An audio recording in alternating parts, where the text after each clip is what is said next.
En 2012, Mao Sugiyama, un jeune homme de 22 ans qui vit à Tokyo, poste un tweet. À l'intérieur de ce tweet, il met en vente ses parties intimes lors d'un repas exceptionnel où 5 personnes auront la chance, je crois, de les déguster. Ça fait un moment que je voulais faire un format un petit peu plus chill sur la chaîne YouTube, parce que bon, elle enchaîne pas mal de grosses prods, mais un truc un peu plus tranquille, où je vous raconte des histoires, parce que j'adore ça en fait. D'ailleurs, il y a un truc qui arrive en fin d'année, mais ça, on en parlera un peu plus tard. Bref, l'histoire sur laquelle je suis tombé, l'histoire de Mao Sugiyama, elle est improbable, vous allez pas être déçus, et on la commence tout de suite. On s'envole donc pour un pays très mystérieux que je n'ai jamais eu la chance de visiter, le Japon.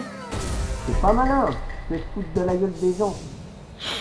Évidemment, vous le savez, je vais pas vous faire tout l'historique de ce qu'on peut faire là-bas, mais il y a des expériences qui sortent un petit peu de l'ordinaire de ce que nous on connaît en Europe, que ce soit les hôtels capsules, les love hotels. On les connaît bien les love hotels. Hein. Vous avez même des applis pour louer des potes si vous en avez pas, ou des meufs, ou des gars même d'ailleurs, hein, peu importe. Et au Japon, on peut aussi boire du Holy. Eh oui. Vous connaissez peut-être Holy. C'est une marque de boisson avec 3 gammes différentes: Ice Tea, énergie et hydratation. Ça se présente comme des poudres que vous mélangez avec de l'eau. C'est facile à faire, c'est très simple à emporter partout avec toi. Et surtout, ça te permet d'avoir une alternative plus saine au soda et autres boissons sucrées. Et croyez-moi, j'en ai eu besoin tellement les boissons sucrées, j'en envoie. Perso, ma gamme préférée, c'est la gamme énergie qui me permet de sauver mes journées, clairement. Ça me donne un petit coup de boost et intelligemment parce que à l'intérieur, il y a de la caféine cristallisée qui s'appelle New Caf. Qu'est-ce que c'est que la New Caf? En fait, la New Caf, c'est une caféine qui dure plus longtemps. C'est une caféine en fait qui permet de pas avoir de crash d'énergie post-caféine. Alors attention quand même, par contre, je me permets quand même de faire quelques petits warnings parce que Holy, ça ne remplace pas l'eau. C'est une alternative plus saine au soda, mais ça remplace pas l'eau pour autant. Et en ce qui concerne la gamme énergie, évidemment, c'est une boisson énergisante. Donc comme toutes les boissons énergisantes, vous avez des petites choses à respecter pour éviter les abus. Si vous voulez tester la marque Holy, je vais étouffer. Il y a plusieurs moyens de le faire. Il y a déjà les packs découvertes qui sont clairement la meilleure solution pour pouvoir tester la marque une première fois, tester les saveurs, se faire une idée globale un petit peu de ce qu'est la boisson. D'ailleurs, moi, ma saveur préférée, c'est et ça restera le Piranha de la gamme énergie. Saveur grenade. Oh, quel banger. Vous serez pas déçus. Ce petit côté acide là. Et si vous voulez autre chose que les packs découvertes, vous avez aussi les gros pots bien balèzes de 50 portions où ça vous revient à 80 centimes à peu près la portion, ce qui est plutôt rentable. Ou encore les petits sachets de n'importe quelle gamme que vous pouvez emmener partout avec vous. Si vous découvrez la marque pour la première fois, vous avez mon code SORA5 qui vous donne 5 € de réduction sur votre première commande. Et évidemment, pour les habitués de Holy, vous avez également 10% de réduction avec le code SORA. Tout simplement, 10% de réduction sur n'importe quelle commande. Merci à eux pour le partenariat et pour leur confiance. Et nous, on retourne à notre histoire bien particulière. Bref, il y a tout un tas de choses dont on n'a pas forcément l'habitude. Et si je vous parle du Japon et des expériences un petit peu différentes, c'est parce que justement, aujourd'hui, on va parler d'un des artistes les plus extrêmes du Japon, Mao Sugiyama. À ne pas confondre avec ce Mao Sugiyama qui lui travaille chez Nintendo. Voilà, il y en a un qui vend des consoles, l'autre qui s'est arraché le joystick pour le donner à manger à des gens. Voilà, c'est pas le même délire, c'est pas la même DA. Bref, notre Mao Sugiyama, qui c'est finalement? Pour situer un petit peu, il est né le 31 mars 1990. Il se proclame artiste performeur, donc en gros, son objectif à lui, c'est de provoquer volontairement pour avoir une réaction, pour déranger, pour faire se questionner les gens sur certains sujets, et donc pour pousser à la réflexion. Au Japon, c'est évidemment pas le seul à faire ça. Dans le même genre, on en a un qui s'appelle Tatsumi Orimoto, qui lui... il est passé d'une partie sur un autre délire. Lui, son projet, c'était de se balader dans les rues de Tokyo avec des baguettes de pain attachées au visage. Voilà, il ressemblait à ça. Il a même fait un flash mob. Voilà, vous avez une version alternative de la prise de la Bastille, dans un monde parallèle. Citoyens, soyez prêts!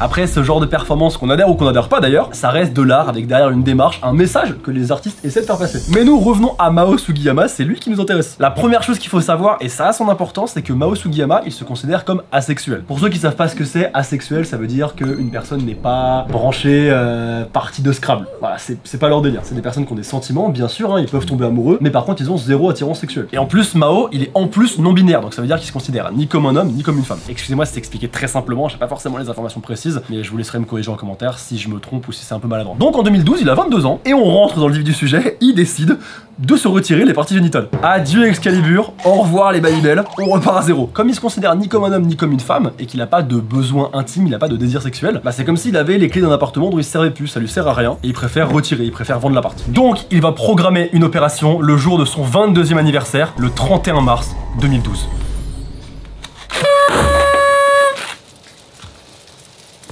Joyeux anniversaire Mao Sugiyama. Mais un mois avant, il prend quand même le temps de faire un contrôle technique du matos. Il va enchaîner les relations. Le lundi, ça ken. Le mardi, ça ken. Le mercredi, ça ken. Le jeudi, c'est férié, c'est pas grave, ça ken aussi. Le week-end, on ken pareil. Tous les jours, il enchaîne le coquin. Et ça peut paraître bizarre parce que plus tôt, je vous ai dit qu'il était asexué et qu'il était pas du tout intéressé par ça. Mais en fait, il avait juste peur de passer à côté de quelque chose et du coup, il voulait s'assurer que c'était une bonne décision et que c'était la bonne décision pour lui. Parce que évidemment, vous doutez bien, mais après une opération comme ça, il n'y a pas de retour en arrière. Le pipou, il est retiré, le pipou, il revient pas. On peut pas le recoller. Et finalement, Mao obtient une date puisque le 22 mars 2012, on lui retire tout.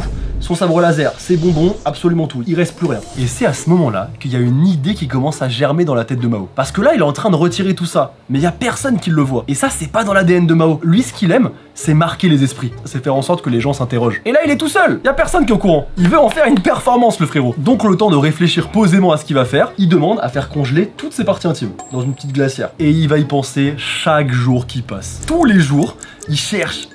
Comment est-ce que je pourrais faire quelque chose? Comment est-ce que je pourrais mettre en place une performance qui marque les esprits? Et là, il y a une idée toute simple. Toute simple. Je sais pas si je peux dire toute simple. Mais il y a une idée qui lui vient à l'esprit. Et si on les mangeait?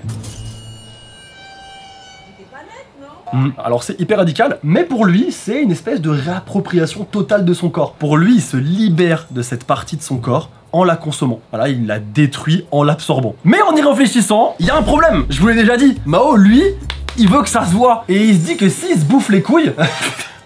un peu trop direct. Il se dit que s'il se bouffe les parties, bah, il va les manger tout seul. Ça n'a pas d'intérêt pour lui. Donc il y a une autre idée qui vient. Il veut faire quelque chose pour que les gens s'interrogent sur certaines normes sociales, sur l'identité de genre, sur la sexualité. Bref, il veut sensibiliser le public à des questions liées aux minorités sexuelles. C'est son objectif. Et en particulier, forcément, les personnes asexuelles et non binaires, puisque c'est son cas. Alors il va proposer de les vendre. Ben oui, parce que tant qu'à faire, autant en faire un business. Double bénéfice, mon pote. Non seulement il réalise une performance, et donc il fait passer son message, et de deux, ça lui permet de vendre son service 3 pièces pour pouvoir rembourser ses frais d'hôpitaux. Parce qu'il faut savoir qu'en France, ce type d'opération c'est pris en charge à 100% par l'assurance maladie si c'est dans le cadre d'un parcours de transition de genre reconnu. Mais au Japon, pas du tout. À moins que vous ayez un contexte médical type cancer ou ce genre de choses, c'est pas du tout pris en charge et ça coûte à peu près de 3 à 10 000 euros. Bon, évidemment, c'est une grosse fourchette, mais ça dépend de plein de facteurs. Selon la clinique, la complexité de l'opération, l'anesthésie, les soins, bref, il y a plein de choses qui rentrent en compte. Mais c'est à peu près cet ordre de prix. Bref, vu le projet de Mao, on s'imagine qu'on est plus vers les 10 000 que vers les 3 000. Et pour mettre toutes les chances de son côté, il se dit qu'il va les vendre sur internet, en mode click and collect. C'est pour vous la commande, c'est ça hein? Oui, c'est moi qui ai commandé.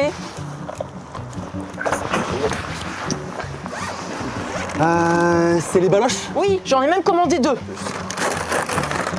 Voilà, hop là. Si? Vous n'oubliez pas de nous mettre 5 étoiles, hein? Oui, évidemment. Merci. Et pour ça, il va poster le fameux tweet dont je vous parlais au début de l'histoire, le 8 avril 2012. Alors depuis, le tweet il a été supprimé, mais il disait « J'offre mes organes génitaux masculins, pénis complet, testicules, scrotum, comme repas pour 100 000 yens. Je les préparerai et je les cuisinerai selon les demandes de l'acheteur à l'endroit de son choix. » Voilà, vraiment, vous pouvez choisir la cuisson de votre choix, bleu, saignant, à point, c'est vous qui décidez. Il vous met bien, il régale. Pour vous donner une ordre d'idée, 100 000 yens, ça équivaut à peu près à 600 balles. Donc ça coûte quand même un petit billet, hein. Ça coûte la peau des couilles. Ah bah écoute, s'il y a bien un moment où on peut utiliser cette expression, c'est maintenant hein. Et à ce prix-là, il te garantit la totale, une expérience que tu oublieras jamais. L'argument de vente, il est en place. Et là, vous vous demandez peut-être, est-ce que ça s'est vendu? Est-ce qu'il y a des gens qui ont été intéressés? La réponse est oui. Évidemment que ça a intéressé. Il y a énormément de demandes. Évidemment, ça divise. D'un côté, il y a des gens qui tombent dessus et qui pensent que c'est soit une vanne de mauvais goût, soit du troll, soit que c'est juste une provocation pour faire le buzz. Mais de l'autre côté, il y a quand même une partie de Twitter qui prend ça très au sérieux, qui comprennent la démarche et qui se disent quand même que le gars a eu les coronets de poser ses baloches sur la table, ou en tout cas de les congeler. Et pour eux, pour cette partie des gens, il y a une vraie démarche derrière. Ils trouvent vraiment que c'est du génie. Et Mao, au milieu de tout ça, il est super content parce que c'est exactement ce qu'il voulait, faire parler, faire réagir. Donc, il va vouloir pousser son concept encore plus loin. Parce qu'à ce moment-là, il n'y a qu'une personne qui peut acheter son matos. Alors qu'au début de l'histoire, je vous ai parlé de 5 personnes. On y vient. Le tweet posté par Mao explose. Il devient hyper viral, il est partagé absolument partout, sur tous les réseaux, sur tous les forums. Les médias japonais commencent à en parler, la presse internationale commence à en parler. En même temps, ça passe difficilement inaperçu. Donc là, si je reviens un petit peu à l'origine du concept, Mao, lui, à la base, il veut juste vendre ses parties génitales dans une barquette, hein, crue, sous vide, comme si vous l'achetiez au supermarché. Ah, qu'est-ce que c'est que ça? Ah bah ça, c'est des couilles. Des grosses baloches, des grosses couilles, ouais. Je les ai mises en rayon ce matin, elles sont toutes fraîches.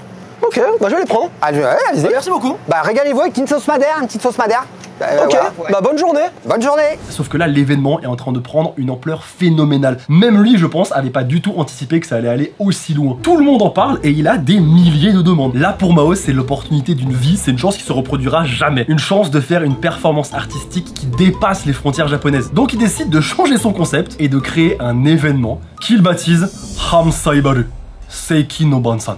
Ce qui veut dire en français, le jambon de Cybèle, le banquet du siècle. Bon, ça a un peu plus de gueule en japonais, j'avoue, mais au moins vous avez la traduction. Et en vrai, il va super loin sur le nom, parce que si on fait un petit peu de grammaire, le mot Seiki, ça veut dire siècle, mais c'est aussi l'homophone de organes génitaux. Non, vraiment, il a bossé son sujet à fond. Le 18 mai 2012, il poste un nouveau tweet où il fait l'annonce de son fameux événement qui se tiendra dans l'arrondissement de Suginami à Tokyo. Cette fois, dans son tweet, il va être un petit peu plus précis, il va pousser les garanties. Déjà, il précise qu'il y aura 5 portions. On y est. Et ces portions seront disponibles chacune au prix de 20 000 yens. Ce qui fait à peu près 120 €. Et surtout, il précise aussi que même s'il s'est amusé de fou à arracher tout ce qui bougeait pendant cette petite période de folie sexuelle, qu'il a été testé contre toutes les maladies sexuellement transmissibles et qu'il est même en mesure de fournir un certificat qui prouve que lors de son ablation, il était clean, qu'il était atteint de aucune infection. Et il précise aussi d'ailleurs qu'il a pris toutes les précautions nécessaires en ce qui concerne les lois japonaises de vente d'organes, mais également de sécurité alimentaire. Et ça, retenez-le bien parce que ça va lui servir un petit peu plus tard. Et le truc de fou, c'est que quelques heures à peine après le post du tweet, Mao avait déjà reçu des centaines de candidatures. Mais comme il n'y avait que 5 portions disponibles, bah Mao il a dû faire un choix et choisir 5 chanceux qui auront la possibilité de déguster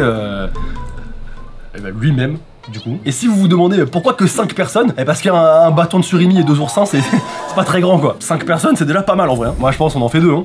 Donc 5 privilégiés, ok, il a fait évidemment signer une décharge. Chaque participant est conscient des risques sanitaires potentiels, et cela même si Mao a fourni un certificat médical et a eu recours à une congélation dans le respect des normes. Et évidemment, chaque participant renonce à toute poursuite judiciaire en cas de réaction indésirable, de maladie ou de problème. En gros, la décharge, elle dit que tu acceptes en ton âme et conscience, et que si t'arrive la moindre intoxication alimentaire ou pendant la dégustation, c'est ton problème. Il se protège. Mais là, on a un deuxième problème. Mao, il a loué une salle de 70 personnes. 70 moins 5 personnes, il reste 65 places. Bah, y a un petit truc à se faire là, non? Vous sentez pas? Y a un business. Y a un business à mettre en place. Mao, il est pas bête. Il propose à 65 autres personnes d'assister à l'expérience. Bah oui, ces 65 personnes, du coup, ils seront là, mais ils mangeront évidemment autre chose, soit du bœuf, soit du crocodile. Ouais, du crocodile. En fait, il veut vraiment que aucune des personnes présentes n'oublie ce soir-là, quitte à aller vers ce type de produit. Et là, je vous avoue que je ne sais pas ce qui est le plus insolite, je vous laisse choisir dans les commentaires, entre les 5 personnes qui ont payé pour manger les bouboules de Mao, ou les 65 autres qui ont payé pour voir les autres les manger. Je ne sais pas. J'arrive pas à me décider. Pour vous dire, il y a même l'un des participants qui s'appelle Shinobu Matsuzawa, qui a même posté sur Facebook, oui, c'était l'époque où on postait sur Facebook, ça remonte, que c'était une occasion unique dans une vie et donc qu'il avait décidé d'y aller. Voilà, après à chacun son occasion unique. Hein. Moi personnellement, une occasion unique c'est plus aller dans l'espace ou jouer à GTA 6, mais pour lui c'est déguster des baloches. À chacun son Everest, on ne juge pas. Les invités ils sont accueillis dans une salle spécialement aménagée pour l'occasion, avec des belles tables dressées, de la belle vaisselle, des beaux verres, de belles serviettes toutes pliées. Bref, les choses ont été faites minutieusement avec beaucoup de soin. L'ambiance a l'air hyper cool, hyper agréable. Si tu sais pas ce qui se passe après, c'est juste un restaurant classique. Mais c'est un événement spécial. Au menu, vous aurez une entrée végétarienne et en plat principal, vous le connaissez, les baloches du chef. Littéralement les baloches du chef. Là par contre, c'est dans le menu, il y a écrit la sauce du chef. Là, pour la première fois de ma vie, je flippe de fou, tu vois. Il faut savoir qu'aucune boisson alcoolisée n'a été servie pendant le repas pour maintenir une ambiance sobre et respectueuse, parce que manger des parties intimes, ok, mais manger des parties intimes complètement torchées, ça c'est non. Pour Mao, un plat comme ça se savoure. Mais attendez, si vous pensez que vous avez juste un dîner, non, non, non, Mao il est allé bien plus loin, il a créé un vrai dîner-spectacle. Il a prévu un récital de piano quasi cérémonial, il voulait donner une dimension un peu spirituelle à l'événement. Il a aussi organisé des échanges entre les participants sur les thèmes liés à la sexualité, à l'identité de genre, mais également à la performance artistique, parce que je vous le rappelle, mais avant que ce soit un repas, c'est une vraie performance artistique que Mao veut proposer. Au départ, il fait ça pour défendre sa cause, pour défendre un thème qui lui tient à cœur.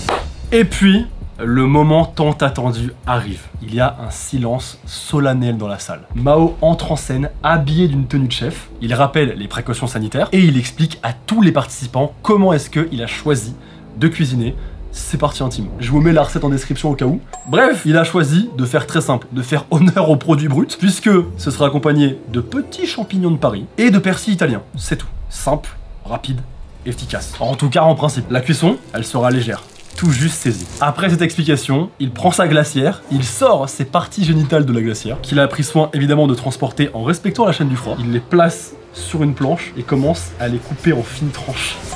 Je suis sûr que là, toutes les personnes qui ont des testicules actuellement, ça fait très bizarre. Il les met sur son petit réchaud à gaz et commence à les cuire. Et d'ailleurs, je l'ai pas précisé, mais pour ça, il est pas tout seul, il est quand même sous la supervision d'un chef cuisinier. Voilà, à tout moment, ça pourrait être une épreuve de Top Chef d'improvisation, on sait pas. Mais en tout cas, le chef est là. Il surveille que tout se passe dans les meilleures conditions. Il a été embauché à l'occasion, j'imagine même pas la fiche de poste qui a été proposée sur LinkedIn. Enfin, c'est une folie. Le plat est prêt, il va pouvoir appeler à tour de rôle les 5 privilégiés qui vont pouvoir goûter leur plat. Il leur remet leur assiette une par une, il y a toujours un grand silence. Et d'ailleurs, on n'en a pas parlé, mais peut-être que depuis le début, vous faites une idée un peu fausse des gens qui se sont battus pour avoir une place dans cette dégustation spéciale. Vous vous imaginez peut-être que c'est que des gars bizarres, mais alors pas du tout, on en est très loin. Les 5 personnes qui sont concernées, elles ont toutes entre 22 et 32 ans. On a une femme de 22 ans, un couple marié, un dessinateur de manga et un organisateur d'événements. C'est pas le profil auquel on pourrait en penser au début, mais c'est pour vous dire vraiment que ça a parlé à tout le monde, à tout type de personnes. Mais du coup, je me doute que vous voulez savoir, ça a quel goût? Qu'est-ce qu'ils en ont pensé? Et ben on y vient. Dans la salle, le regard des 65 personnes est braqué sur des personnes qui commencent leur dégustation. Et comme vous, ils attendent une seule chose, une réaction.